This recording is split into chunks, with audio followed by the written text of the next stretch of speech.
നമസ്കാരം സുഹൃത്തുക്കളെ. ഇപ്പോൾ പുതിയൊരു ബസ്സിലായിട്ട് നമ്മൾ വീണ്ടും വന്നേക്കാണ്. പരിപാടി വളരെ നിസ്സാരം. ജസ്റ്റ് ഒന്ന് ആ താഴ് അഴിച്ചാൽ മതി. നമുക്ക് നോക്കിയാൽ കാണാം, കീയിടാനായിട്ട് പ്രത്യേകിച്ച് ഹോളൊന്നും കാണില്ല. അപ്പോൾ ജസ്റ്റ് ആ മുകളിലെ നോബൊന്ന് ജസ്റ്റ് ഒന്ന് തിരിച്ചു കൊടുക്കുക. പതുക്കെ ഒരു ഹോള് വരും, അതിലേക്ക് നേരെ കീയിടുക. അപ്പോൾ നമ്മൾ വിചാരിക്കും ഇപ്പോൾ തുറക്കുമെന്ന്, പക്ഷെ തുറക്കില്ല. കീ വെറുതെയാണ്, ഒരു ഉപകാരമില്ല. അത് വെറും ഡമ്മി കീയാണ്. തൽക്കാലം അതങ്ങോട്ട് എടുത്ത് മാറ്റി വെക്കാം. പ്രത്യേകിച്ചൊന്നും ചെയ്യാനില്ല.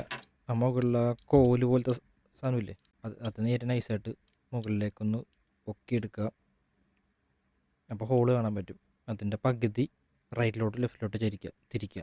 ഒരു പ്രത്യേക ഒരു ആംഗിളിൽ വന്നു കഴിഞ്ഞാൽ ആ ലോക്ക് അങ്ങോട്ട് പൊക്കിയാൽ മതി. അതെ, ലോക്ക് കഴിഞ്ഞ്. സംഭവം ഇത്രേ ഉള്ളൂ, വളരെ സിമ്പിൾ. ഇനി ഇതിൻ്റെ ഡിഫിക്കൽട്ടി റേറ്റിംഗ് ഒരു 5-ൽ 3 കൊടുക്കാം. ഇനി ലോക്ക് തിരിച്ച് അസംബിൾ ചെയ്യാനായിട്ട് ആ ഇരുന്ന പൊസിഷനിൽ വെച്ച് തന്നെ ഉള്ളിലോട്ട് അമർത്തിയാൽ മതി, പിന്നെ ലോക്കായി. അപ്പോൾ ഇന്നത്തെ പരിപാടി ഇത്രയേ ഉള്ളൂ. പുതിയൊരു ബസ്സിലായിട്ട് വീണ്ടും വരാം. അതുവരേക്കും ബൈ.